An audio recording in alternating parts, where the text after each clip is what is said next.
Welcome back, MTG Joe here. Today we're doing the weekly metagame breakdown for Standard Best of 1 on MTG Arena. We're going to look at the best decks that are being played right now up to Mythic rank as tracked by UntapGG. What you see on the screen, companion tool, tracks users' win rates who are using the tool. And then so you can track your own games, and then it aggregates this, gives us stats we're going to look at today. So all these deck lists will be pasted in the video description, so you can copy paste to your heart's content. I will also include the link for Untapped if you want to track your own win rates, and we'll go from there. We are closing in on like 500 subs away from 20,000 on the channel. So if you haven't subbed, if you enjoy weekly content for all arena formats, metagame challenge is this weekend. We put out a bunch of decks for Standard, so it keeps you up to date with all the kind of best decks for each sort of event. Make sure to sub. It's free, easy, helps out the channel. So we're going to jump in. We're going to look at popularity of the day, just in terms of what you're most likely to see on the ladder. And then we're going to pivot to the decks themselves. So from Diamond to Mythic rank, Boros Burn is the most popular at 11%. Just hedging out the mono Red Aggro. There's a lot of similarities between the lists, but the white gives you some access to Lifegain and additional reach. Mono white Lifegain, kind of creature Lifegain pile at 6.9%. We have mono black demons at 6.9%. Didn't really show up above 55% in terms of win rate, so it's usually the cap that I do in terms of including decks. We have Jeskai Artifacts, the Simulacrum deck at 5%, Azorius Control at 3%, 4-color Control at 3%, and then Orzhov Bats, Orzhov Lifegain kind of coming in at 3.1%. So we're going to look 100 game cap, 75,000 games played from Diamond Mythic rank, October 5th through to today, the 12th Thanksgiving here in Canada. Happy Thanksgiving to my fellow Canadians. And before we eat some turkey, let's talk about these decks, starting with Gruul Delirium at 66%.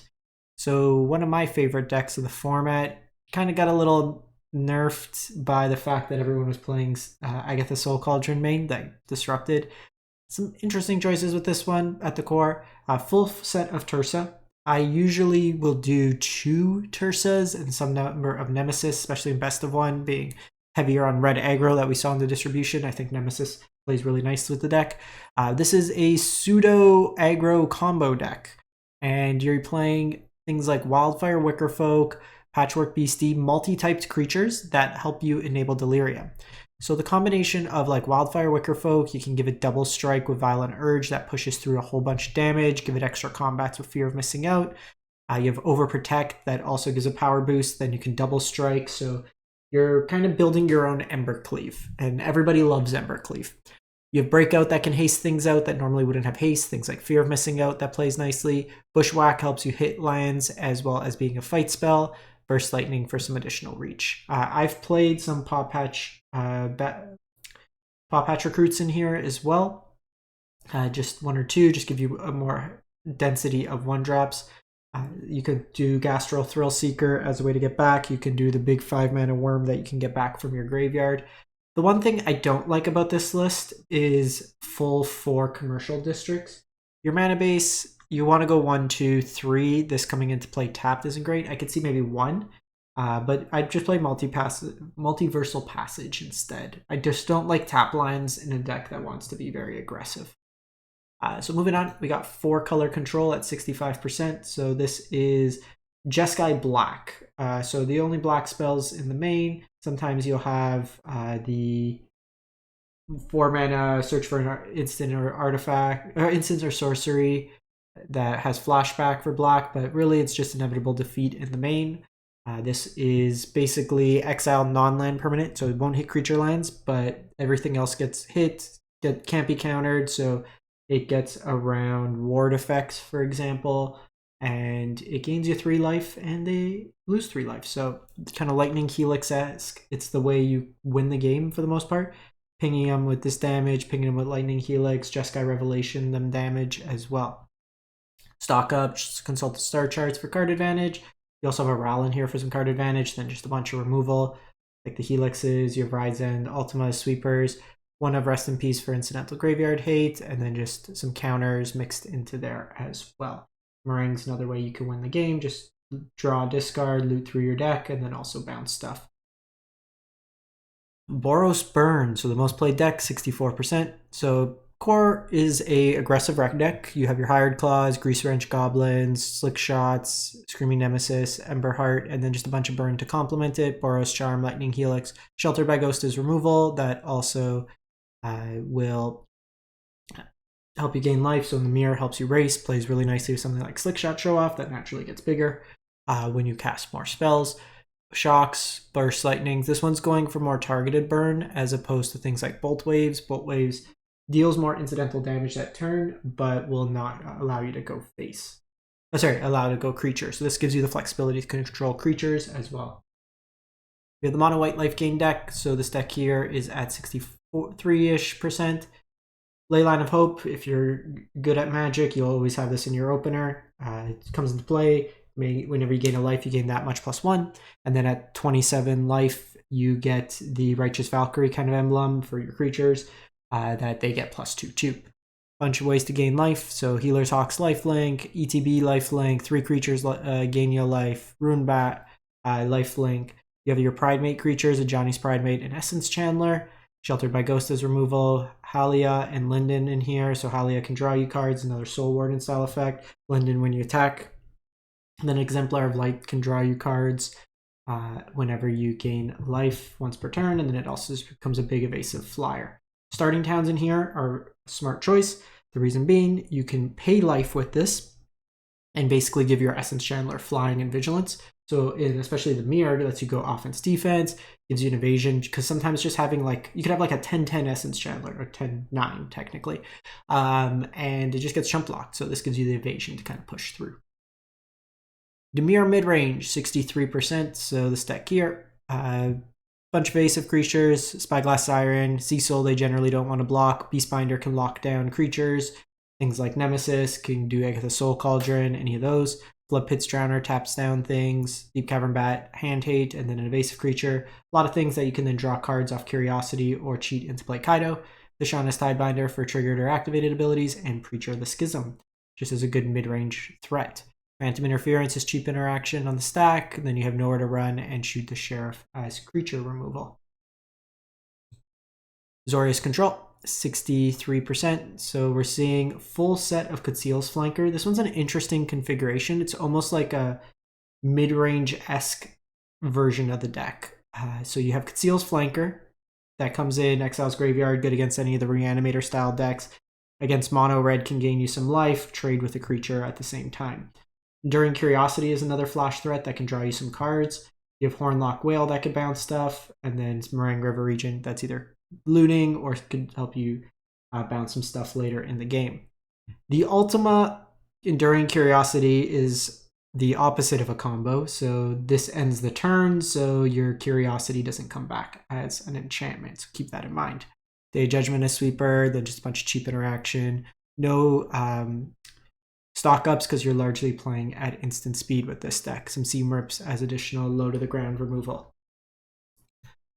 We have Jeskai Artifacts, Jeskai Synth at 62%. So it's a blue-white deck with Fire Crystal that's largely going to be tutored for with Repurposing Bay.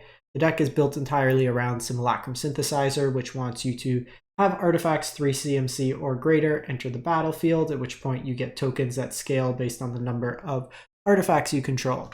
So what you're doing with this deck is having things that have ETB effects that you can then sack to Repurposing Bay to tutor for more expensive things. So finds you lands with Clayfire Breaks, draws you cards, and when it comes in leaves play. Spring-Loaded Sawblade is going to be creature removal.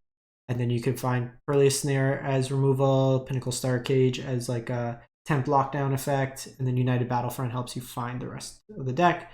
You're going up to 4, also lets you do Fire Crystal to haste out your tokens.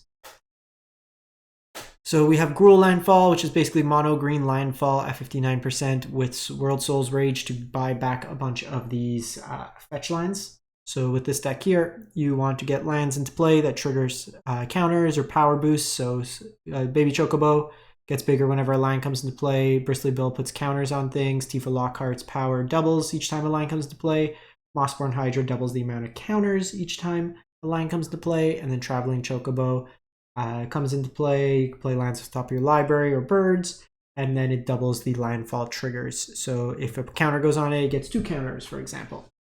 Ice Tail will also let you replay these fetch lines from the graveyard. You have protection effects in the Snakeskin Veil, and then you can just big fireball your opponent. Last week in Legacy, or 2 weeks ago now, I was playing against Legacy Nadu Chocobos, which is birds, and then it was weird seeing a traveling Chocobo in Legacy against you. So we have mono blue tempo of 59%. So this is similar to Dimir, but more flash oriented. You have Bellion the Parched, 2-mana 2/2, or Hydroman Fluid Felon. So it has kind of prowess for blue spells. So it gets +1/1 till end of turn whenever you cast a blue spell. And then on your end step, you untap it, it becomes a land. So it lets you kind of have a threat, and then on your opponent's turn, it hides away in your mana base, gives you an extra mana. So it allows you to hold up stuff like on turn 2 with like progressing your board with a creature, but then holding up, say, a Spell Pierce or a Spectral Sailor or an Opt or a Floodmaw. You draw cards off Enduring Curiosity. You have just a bunch of flash threats, Tishana's, Feybloom, Bloodpit's Drowner, Siren, just another evasive body to kind of tempo out your opponent that way there. Orzhov Sephiroth, or Orzhov Race Past, 58%. So this deck here wants to have things go into your graveyard and die to trigger life gain triggers, or gain and drain. So Vengeful Blood Witch, you have Sephiroth does this, the Blood Artist effect. Snarling Gorehound is kind of the engine of the deck. Small creatures come in, you get to surveil, put things into your graveyard, help you find your Raise Past. Corrupted Conviction can also help you draw cards as like a Village Rites effect. You have a bunch of creatures that when they die create more creatures. Infestation Sage, Nesting Bot. Freebooter helps you ramp and helps you scry. Forsaken Miner can come back from your graveyard, which is nice. Then you have sack effects, Bartholomew. You have the Umbral Caller Zealot, and then Servandin can also get very large and then be, if you have a sack outlet, removal on demand. Voice helps against counter spells, but also makes multiple bodies that can then die and get you some value there. Izzet Prowess, 56%. So some of the VV players have been switching to a VV-less version. It's like a Riddler haste version. So still using the engine of Proft's Edict, Winter Night Stories, Steam's Core Scholar, all those goodies, but you're using Frostcliff Siege in this version here. So this gives your creatures +1/0 trample haste. So it lets you push through damage that comes out that turn. You can haste out like Fear of Missing Out, which is very strong. And this is all creatures you control. Some Storm Chaser talents I've added back in just to get that loop going as well. You can play the Passage, the Shockland instead of this if you want.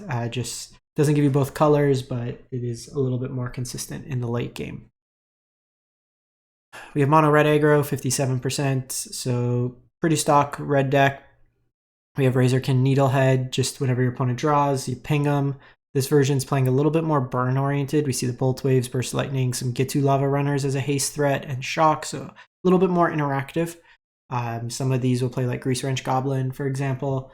You have Screaming Nemesis here, no Nova Hellkite in this version, no Lynx, so playing a little bit more to the ground, burn oriented. You remember you can always attack with Nemesis and some creatures, go through damage, and then Witchstalker Frenzy your Nemesis after to do 5 damage to your opponent's face. Going to Esper Mill, so 56%. So this deck here is largely a blue-white control deck, as we see, with the black being used just for Singularity Rupture. It's a sweeper that mills half your opponent's library. You pair it then the following turn with Riverchurn Monument's Exhaust, where they take out the other half of their library. You'll sometimes see Jador, Aristocratic Capital, for its Overture ability that mills half their library, so it's another way to kind of mill them out. Otherwise, blue-white control, things like Split Up, Ultima, just ways to kind of sweep their board, control the game, refill with Stock Up, and consult the star charts, and try to kill them that way there. Then we have Reanimator. So this is a fun deck. I know it's just below the 55, but I think this is a cool deck. So this deck here, how it works, it's like a living end in a way. So Bringer the Last Gift has a condition that if it enters, if you cast it, each player sacrifices all other creatures. So that clause makes it pretty bad in terms of being just a strict Reanimator effect. But with Covero, Mindbitten, or Superior Spider-Man, it enters as a copy of target creature in a graveyard, so you get the cast trigger. So what happens is you Bringer, you sack all the creatures on play, and then each player brings back all the creatures from their graveyard. but you'll have things like Terror the Peaks, Overlord, Harvester, just the Bringers, and you just fireball your opponent to the face for a whole bunch of damage. You fill your graveyard with things like Quag Feast, Town Greeter, Wail of Forgotten, Awaken the Honor Dead, and Rakshasha's Bargain, all ways to kind of fill your graveyard that way there. And the last deck, this one's from the community, El Drogonu. They went 84-49 into Mythic numbers, and they are playing green-white Yuna Kona. So this deck here is leveraging a couple different ways to cheat into play large creatures. So you have the combination of Kona Rescue Beastie with the planet lands. So you can tap to the Kona to the land, you go to your next post-combat main phase, and then you get to put into play a permanent. Well, you're not doing like the Omniscience loop the games. You can put Overlord of the Mistmoors, summon Knights of the Round, or summon Bahamut. Just very strong threats that your opponent is probably not going to be happy to see as early as turn 3 if you have like a Lino or Elf draw. You can also put cards into your graveyard through things like Esper Origins, Dredger's Insight, and then reanimate them with Yuna. So you get those value plays there. Serena can help you find stuff. Then depending on how much mana you have, you can also Smuggler Surprise in your big things. So a bunch of different ways to put into play big dumb creatures with really kind of game-breaking or game-taking over abilities. So that's it for the week. Let me know what you've been playing, what you've been liking, and we'll catch you next time. Thanks for watching.